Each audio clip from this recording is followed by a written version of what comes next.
con estos ejercicios, donde ya están planteados los diagramas de cuerpo libre del video anterior, vamos a aplicar la segunda ley de Newton a cada uno de los casos en componentes. Sabemos que es una ecuación vectorial, entonces para cada uno vamos a elegir un par de ejes x, y vamos a escribir la segunda ley de Newton. Listo. Bueno, para escribir la segunda ley de Newton en componentes, si hablamos de componente, elijamos dos direcciones especiales, las tradicionales, las de matemática, las x que usamos siempre. En general, este cuerpo como está quieto no me interesa para qué lado elijo los ejes, pero voy a elegir el modo tradicional. En x, en la sombra. En x, ¿qué tenemos? ¿Tenemos algo o no tenemos nada? O sea que solo vamos a plantear la ecuación en el eje y. Elegí positivo hacia arriba, n positiva, entonces p negativa. N menos p es igual a m por aceleración en i. Ojo que no es la gravedad. ¿Cuánto vale la aceleración en i? En ese caso ya sabemos que el bloque está detenido, entonces no hay aceleración en ningún eje, no tiene ninguna componente distinta de 0. Entonces nos queda n menos p igual a 0. De esta ecuación podríamos despejarla normal si se nos pidiera. Vamos al caso 2. Con este diagrama de cuerpo libre, de vuelta voy a elegir los ejes tradicionales, aunque podría elegir cualquiera. La gracia es elegir un par de ejes que nos simplifique la matemática, pero eso no tiene nada que ver con Newton, sino que es para facilitarnos las cuentas. Entonces, positivo hacia arriba y hacia la derecha. En el eje X no tenemos nada, entonces nos vamos a guiar solo con el eje Y y vamos a plantear suma de fuerzas igual a masa por aceleración en ese eje. En ese eje tengo N, F y P. Dos van para abajo, son negativas, N va para arriba, es positiva. N positiva, F es negativa, P es negativa y es igual a M por, en este caso, 0. M por 0, 0. N menos F menos P igual a 0. ¿Estamos? Vamos al caso 3. Tenemos este diagrama de cuerpo libre.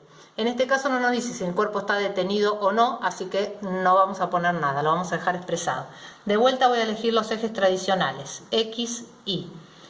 Esta fuerza cae en menos Y, esta cae en Y positivo y esta no cae en ninguno. Entonces, ¿me olvido de ella? No, no me olvido de ella.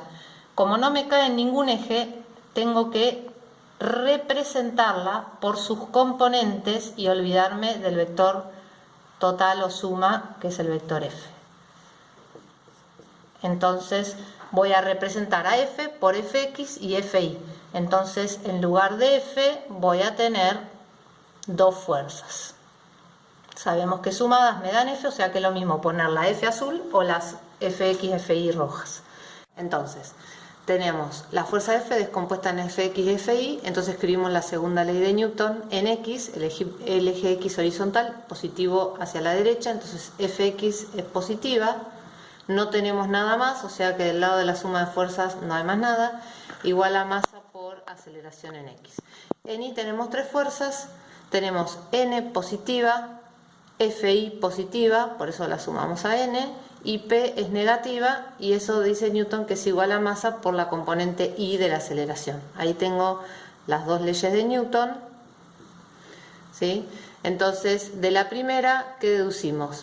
Que como Fx tiene un valor, Fx recordemos que es F coseno de alfa, entonces hay una aceleración en X para este caso sí o sí. La aceleración en Y, de acuerdo a estos valores, podría ser 0. Vamos al caso 4. Me voy a ayudar con el plano para hacer el DCL. Elegí un eje, siempre lo elegimos en la dirección del movimiento, ¿sí? ¿Por qué? Porque nos aseguramos que en el otro eje, si el cuerpo se mueve así, en el otro eje siempre voy a tener una aceleración 0. Y eso me conviene matemáticamente, me simplifica las cuentas. Entonces, como agentes exteriores tenemos el planeta, que ejerce la fuerza peso hacia abajo, y el plano, que ejerce una fuerza que a veces la vemos con dos componentes, normal y fuerza de roce. En este caso podría ser esta la situación y el cuerpo deslizaría hacia abajo porque no hay rozamiento acá con la superficie.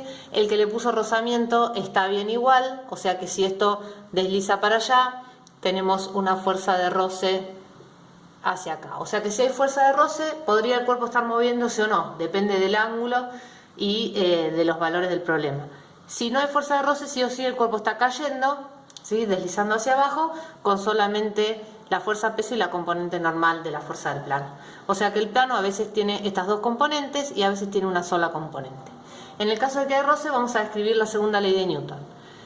Tenemos FR está en X, la normal está en Y, y el peso no está ni en X ni en Y, porque si dibujo los ejes que yo elegí, están acá. Si dibujo esos ejes, veo que el peso no me cae ni en X ni en Y. Por lo tanto, no me olvido del peso, sino que lo represento por las componentes en esos dos ejes que yo voy a expresar la segunda ley de Newton. Trazando perpendiculares a los ejes, voy a representar al peso, este es el ángulo, voy a representar PI y PX. Entonces me voy a olvidar de la fuerza P porque ya la tengo representada con las componentes. Bien, y ahora escribimos la segunda ley de Newton. ¿Cómo escribo la segunda ley de Newton? En X tenemos FR positiva y PX negativa, por eso la resto, igual a M por aceleración en X. Y en Y tenemos N menos PI es igual a masa por aceleración en Y. Por cómo elegí los ejes, esta me queda en 0, o sea que esto es igual a 0. Bien, vamos al caso 5. Abajo. Tenemos los dos bloques ahí quietitos, uno apoyado arriba del otro. Tenemos los dos DCL que vimos en el video anterior. Entonces, si elijo este sistema de coordenadas tradicional para escribir la segunda ley de Newton, entonces me queda, en X no voy a tener nada para ninguno de los dos bloques, voy a tener en Y solamente la suma de fuerzas. Entonces, ¿qué tenemos?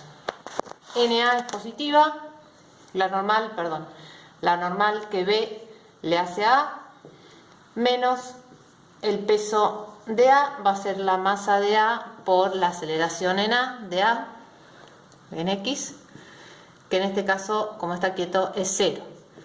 Entonces NBA menos peso de A es igual a 0. Y para el cuerpo que está abajo tenemos tres fuerzas: N positiva, NAB negativa y peso de B negativo es igual a la masa de B por la aceleración, perdón, acá era en Y. En X sabemos que no hay nada y en Y tampoco, pero estamos viendo la ecuación de suma de fuerzas en Y. También es 0. Entonces N menos NAB menos el peso de B igual a 0. Veamos el siguiente caso, que es el mismo que el caso 5, pero donde sobre A hay una fuerza F. Vimos que esa fuerza F solamente estaba en el bloque A, o sea que el caso B es idéntico al del inciso anterior. Así que vamos a ir sobre el caso A. El caso A es igual que el de antes, solo que ahora tenemos una fuerza que está inclinada y se suma a la normal que teníamos y al peso del bloque A. Entonces hacemos igual que en el caso 4. Esta F inclinada, como elegimos dos ejes donde F no está en ninguno de los dos, la representamos por sus componentes. Si hacemos eso, en lugar de F vamos a tener FI y FX, y F desaparece porque ya está dada por sus componentes. Entonces, para el caso A tenemos suma de fuerzas en X. Ahora X lo elegí para el otro lado porque la fuerza está para el otro lado y no tengo que trabajar matemáticamente los signos, pero es lo mismo. Fx es positiva, es F coseno de alfa igual a masa por aceleración en X, y en Y voy a tener tres fuerzas, las dos que teníamos antes más la componente Y de F que está acá. Y es igual a M del bloque A por 0. ¿Sí? En este caso supusimos que el bloque no tiene movimiento en el eje Y. En el caso B es igual que el anterior porque la fuerza F está sobre el A, o sea que el B no se entera, no está aplicada sobre B. N es positiva, NAB es negativa, el peso de B es negativo, igual a M por 0 la suma de fuerzas en Y. En la de X no lo hice porque no hay nada, ni fuerzas ni aceleración. Y vamos al caso 7. Tengo un bloque que lo aprieto contra la pared y veo qué pasa. Si la pared es lisa, no hay roce, por más que yo apriete el bloque contra la pared, va a deslizar. Si yo aprieto el fibrón acá y esto fuese liso, deslizaría hacia abajo. La fuerza F que yo aplico lo que hace es que el fibrón no se separe de la pared, pero va a ir hacia abajo, que es el primer caso. Entonces, tengo la fuerza aplicada F, la normal de la pared y el peso. Por lo tanto, si elijo uno de los ejes para donde se mueve el objeto, que es lo más conveniente para la matemática, entonces lo elijo hacia abajo y el otro para cualquiera de los dos lados. Yo elegí positivo a la derecha y positivo hacia abajo. En ese caso P es positivo, suma de fuerzas en Y es la única que hay, masa por aceleración en Y. Y la suma de fuerzas en X tengo dos fuerzas, F y N. F sería positiva y N es negativa, masa por aceleración en X. Como no hay movimiento así, entonces esa aceleración en X es cero. ¿Sí? No hay movimiento, no hay velocidad y no hay cambio de velocidad, o sea, no hay aceleración. Esta es cero. Entonces ahí me quedaron las leyes de Newton. Por la segunda ley vemos que un cuerpo en estas condiciones va a acelerar con G, 9,8 metros sobre segundo al cuadrado. En el caso que hubiese roce, cuando el cuerpo resbala hacia abajo, entonces la fuerza de fricción va a ir hacia arriba. Entonces, al caso anterior se nos va a agregar una fuerza de roce. O sea que estas dos son las componentes que hace la pared. La fuerza de la pared tiene esas dos componentes. Elijo el mismo sistema de coordenadas. Entonces tengo en X, F positiva, N negativa, igual a 0. Y en Y voy a tener peso positivo menos F de R. Ah, lo puse al revés acá. Vamos a arreglar. Si elijo positivo hacia abajo, me va a quedar P menos FR igual a masa por aceleración en Y. Y ahí tendríamos que ver el valor de la fuerza de fricción para ver con qué aceleración baja esa masa. ¿Podría bajar con velocidad constante? Sí, podría. Entonces podría ser cero la aceleración, pero bueno, no sabemos.